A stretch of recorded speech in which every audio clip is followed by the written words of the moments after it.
लालच का जहर श्यामलाल का जीवन एक खुली किताब की तरह था। उन्होंने पूरी जिंदगी ईमानदारी से सरकारी नौकरी की थी। रिश्वत लेना तो दूर, कभी किसी का हक भी नहीं मारा था।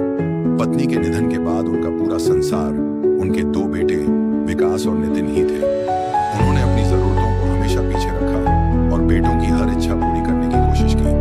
अच्छे स्कूल में पढ़ाया, कॉलेज भेजा, फिर उनकी शादियां भी धूमधाम से करवाई। अब रिटायरमेंट में कुछ ही महीने बचे थे। श्यामलाल सोचते थे कि नौकरी से मुक्त होकर आराम से भगवान का नाम लेंगे और पोते पोतियों के साथ समय बिताएंगे। लेकिन उन्हें नहीं पता था कि जिन बेटों के लिए उन्होंने अपना सब कुछ न्योछावर कर दिया, उन्हीं के दिलों में लालच का ऐसा बीज पनप चुका था जो एक दिन उनका सर्वनाश कर देगा। विकास और नितिन अक्सर अपने दोस्तों की महंगी गाड़ियां और आलीशान घर देखकर कुंठित हो जाते थे। एक दिन विकास ने गुस्से में कहा, हमारी किस्मत ही खराब है। देखो, सब लोग कितने आगे निकल गए हैं और हम अभी भी इसी पुराने घर में रह रहे हैं। नितिन बोला, भैया, पापा ने हमें दिया ही क्या है, बस ईमानदारी और संस्कार। दोनों की बातें दरवाजे के बाहर खड़े श्यामलाल ने सुन ली। उनका दिल टूट गया, लेकिन उन्होंने कुछ नहीं कहा। वे बस चुपचाप अपने कमरे में चले गए। उस रात उन्होंने अपनी दिवंगत पत्नी की तस्वीर के सामने बैठकर कहा, शायद मैं अपने बच्चों को खुश नहीं रख पाया। धीरे धीरे दोनों भाइयों का लालच बढ़ता गया। वे जल्दी अमीर बनने के सपने देखने लगे। तभी एक दिन विकास की नजर बीमा पॉलिसियों पर पड़ी। उसने इंटरनेट पर पढ़ा कि दुर्घटना में मृत्यु होने पर बीमा की बड़ी रकम मिलती है। उस रात उसने नितिन से कहा, अगर पापा के नाम कई बीमा पॉलिसियां हो जाएं, तो भविष्य सुरक्षित हो जाएगा। नितिन ने पूछा, लेकिन इतनी पॉलिसियों का प्रीमियम कौन भरेगा? वह मैं देख लूंगा, विकास बोला। अगले कुछ महीनों में अलग अलग कंपनियों से कई बीमा पॉलिसियां करवाई गईं। श्यामलाल को बताया गया कि यह उनके और परिवार के भविष्य की सुरक्षा के लिए है। श्यामलाल मुस्कुराकर कहते, अगर इससे तुम लोगों का भला होता है तो मुझे कोई आपत्ति नहीं। वह बिना पढ़े कागजों पर हस्ताक्षर कर देते। समय बीतता गया। बाहर से दोनों बेटे आदर्श पुत्र दिखाई देते थे। विकास रोज पिता के पैर दबाता और नितिन उन्हें मंदिर ले जाता। मोहल्ले वाले कहते, श्यामलाल जी भाग्यशाली हैं, ऐसे बेटे सबको नहीं मिलते। ये सुनकर श्यामलाल गर्व से भर जाते, लेकिन सच्चाई कुछ और थी। एक रात दोनों भाई छत पर बैठे भविष्य की योजनाएं बना रहे थे। विकास बोला, जब तक पापा हैं हमें कुछ बड़ा नहीं मिलेगा। नितिन घबराया, भैया आप क्या कहना चाहते हैं?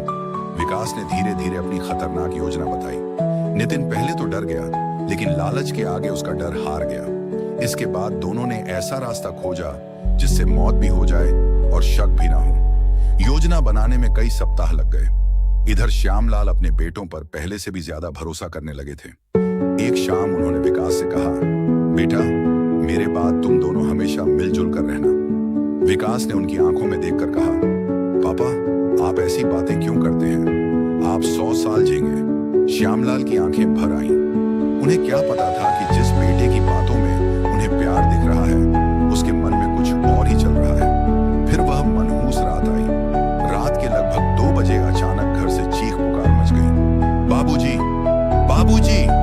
मोहल्ले वाले दौड़ पड़े। श्यामलाल की हालत बेहद खराब थी। परिवार उन्हें तुरंत अस्पताल लेकर गया। डॉक्टरों ने काफी कोशिश की, लेकिन कुछ ही देर बाद उन्होंने श्यामलाल को मृत घोषित कर दिया। पूरा मोहल्ला शोक में डूब गया। अंतिम संस्कार में विकास और नितिन फूट फूट कर रोए। लोग उनकी पीठ थपथपाते हुए कह रहे थे, हिम्मत रखो बेटा।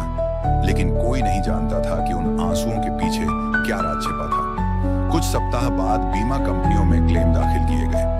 यहीं से कहानी ने नया मोड़ लिया। एक अनुभवी जांच अधिकारी विजय चौहान की नजर फाइलों पर पड़ी। उन्हें कई बातें असामान्य लगी। उन्होंने गुप्त रूप से जांच शुरू की। जितनी गहराई से वे मामले को देखते गए, उतनी ही परतें खुलती चली गईं। कॉल रिकॉर्ड, बैंक लेन देन, गवाहों के बयान और कई छोटे छोटे सुराग धीरे धीरे एक बड़ी तस्वीर बना रहे थे। विजय को यकीन हो गया कि यह सिर्फ एक दुर्भाग्यपूर्ण घटना नहीं थी। उन्होंने पुलिस के साथ मिलकर जांच तेज कर दी। आखिरकार एक अहम गवाह सामने आया, जिसने पूरी साजिश का पर्दाफाश कर दिया। अब दोनों भाइयों के पास बचने का कोई रास्ता नहीं था। गिरफ्तारी के समय विकास ने बहुत सफाई देने की कोशिश की, लेकिन सबूतों का पहाड़ उसके सामने खड़ा था। नितिन भी टूट गया। कुछ महीनों बाद अदालत ने अपना फैसला सुनाया। न्यायाधीश ने कहा, जिस पिता ने अपने बच्चों के लिए पूरी जिंदगी त्याग किया, उन्हीं बच्चों ने लालच में आकर विश्वास की हत्या की है। यह केवल एक व्यक्ति की हत्या नहीं, बल्कि रिश्तों और मानवता की भी हत्या है। दोनों भाइयों को कठोर आजीवन कारावास की सजा मिली। जिस धन के लिए उन्होंने सब कुछ दांव पर लगाया था, वह उन्हें कभी नहीं मिला। समय बीतता गया। जेल की सलाखों के पीछे बैठा विकास अक्सर रातों को जाग जाता था। उसे अपने पिता की मुस्कुराती हुई तस्वीर याद आती। नितिन भी पछतावे की आग में जलता रहता, लेकिन अब बहुत देर हो चुकी थी। उधर श्यामलाल का घर धीरे धीरे वीरान हो गया। लोग जब भी उस घर के सामने से गुजरते तो एक ही बात कहते, दुनिया में सबसे खतरनाक जहर सांप का नहीं, इंसान के मन में पलने वाला लालच है। सीख, धन जीवन को आसान बना सकता है, लेकिन लालच जीवन और रिश्ते दोनों को बर्बाद कर देता है। माता पिता का प्रेम अनमोल होता है, उसका मूल्य धन से कभी नहीं चुकाया जा सकता।